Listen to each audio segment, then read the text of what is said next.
Now, again, as we have rightly looked at race, for example, struggle against racism. Black struggle also emerges from, especially in Black Panther movement. Black Panther emerges from claiming blackhood not merely as a denigrated identity, but claiming blackhood as agent of universal transformation and change. So blacks were to regenerate black children, yes, to conserve the strength, mind and body and strength, and to resist racism.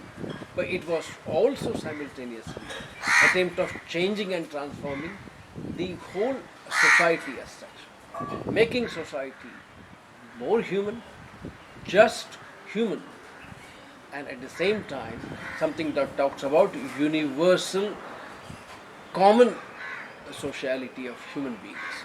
I think so. Since Dalit Panther movement, from where the term Dalit has come, has taken this inspiration from Black Panther movement.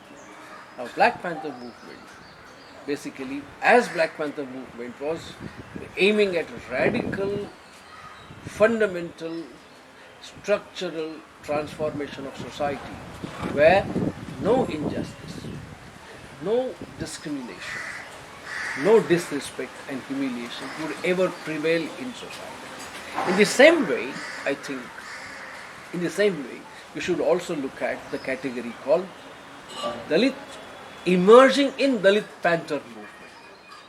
Because I locate the term Dalit in Dalit Panther movement. I don't locate it outside that struggle. So it is the struggle which has given emergence of that particular category. We will have to look at it that way. So it's like acceptance of being a Dalit and accepting that you are a kind of a person who has acquired the right. Yes. And who has not been given the right. Exactly. You have acquired the right out of your struggle. You are not given the right because no rights are given. You have to struggle for it. You have to take them. You have to take them. You have to assert for it. Now, the important dimension of Dalit Panther movement is that you are not fighting for only your rights. You are fighting for changing the very society so that henceforth nobody should be humiliated. Henceforth nobody should be discriminated. Henceforth nobody should be treated with unequal terms. Now, this is the very vision of humanity that you see in the Dalit Panther movement. Now, let us go back to the earlier question which you have raised about Buddhist. Is there a contradiction in Buddhist, Dalits and Mahars? I think we were introduced to Buddhism in the modern times, through Ambedkarian struggle. It is Dr. Babasaheb Ambedkar who took us to the path of Buddhism. Now what he said, what does Buddhism means to us? Buddhism means to us is we are makers of our lives. No one else, no religion, no ideology, no thought can decide your life. You are the makers of your life. You can change your present and you can change your future. So Buddhism, since Buddhism is thought where human beings take charge of their lives, okay, and have capacity of changing their lives into more humane social order, Buddhism is that kind of a claim. That look here, you are not the dependent beings, you are not decided upon, you are the one, those who are active, those who have capacity to actively transform their lives, through that transform the society and the world in which they live. So category Buddhist becomes extremely important through Ambedkarian terms. It is not transforming only your life. It is primarily transforming the social world in which you live. Take responsibility of that world and make that world better. That was the message that basically came through Baba Sahib Ambedkar. So basically, it's not just uh, identical. It's not about just transforming the identity. Yes, It's also transforming social status, so very important. Very, very important observation. and Yes. also your status. So the way in which others look at you. Yes. Exactly. So thank you for very interesting discussion. Now, there is one more point which I must also share. Baba Sahib Ambedkar, in his very famous work, Who Were Untouchables, had given the hint that untouchables were primarily, originally Buddhist. Now, as you know, Buddhists were. Okay. See, I'm saying the link. Why did he choose Buddhism?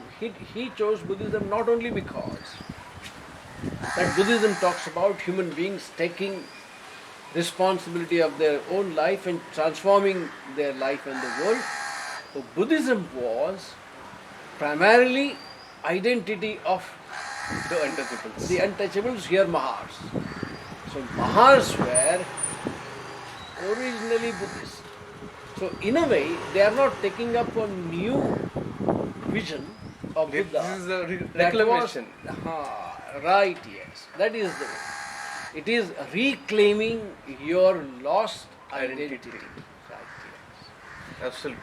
Now, so what is it that you are reclaiming? You are reclaiming your humane vision, which was blurred, which was temporarily again. 1,000 years is not a very big deal. Yes. It was temporarily blurred Okay, by that is very interesting. an oppressive order called Brahminism.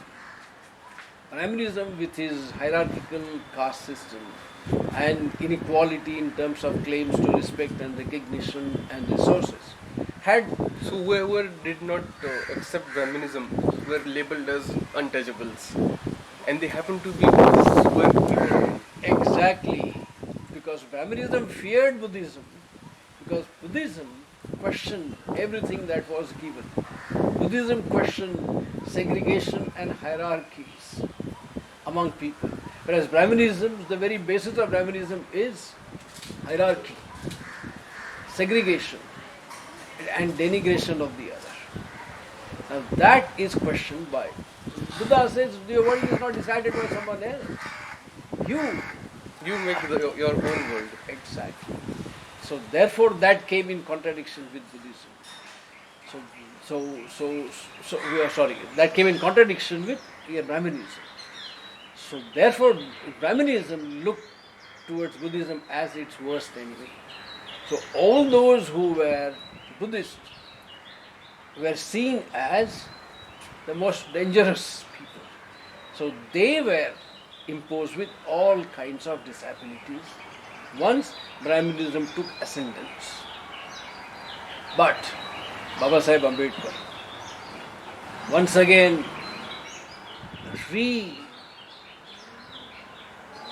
re-energized that wheel of change. And what you now find, we are once again talking about those roots. So in a way, I think these three categories. So we weren't mahars anyway. We were Buddhists. Basically. Yes, mahar might have been a regional identity, but mahars who were Buddhist already. Because this Iravati Karve, an anthropologist who was trained in Cambridge, she says, what is the boundary of Maharashtra? Till we find Mahars is boundary of Maharashtra. So the idea of Maharashtra also has come from Mahars. So in a way, Mahars represent Maharashtra. But Mahars might have been a geographical, a regional identity. But Rather than a caste. yes. That is also another point. But culturally, they were Buddhist. Absolutely. Culturally, they were Buddhist. Yes. Not even religiously. Yes, culturally, yes. This was not the religion. They had thought about very consciously. This was the culture that they represent. This was the culture that they wanted society to emerge. So therefore, I think it is very important question that you have addressed today. This, how do we understand these three categories? Because there is a lot of confusion about it. I think they have to be seen in the context. That would be my comment.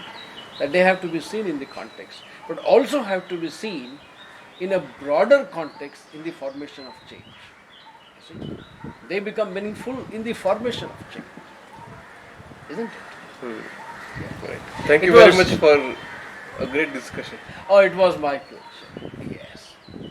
And I think this is also, we must contribute to this kind of debate and discussion very often because that is the need. I too thank you.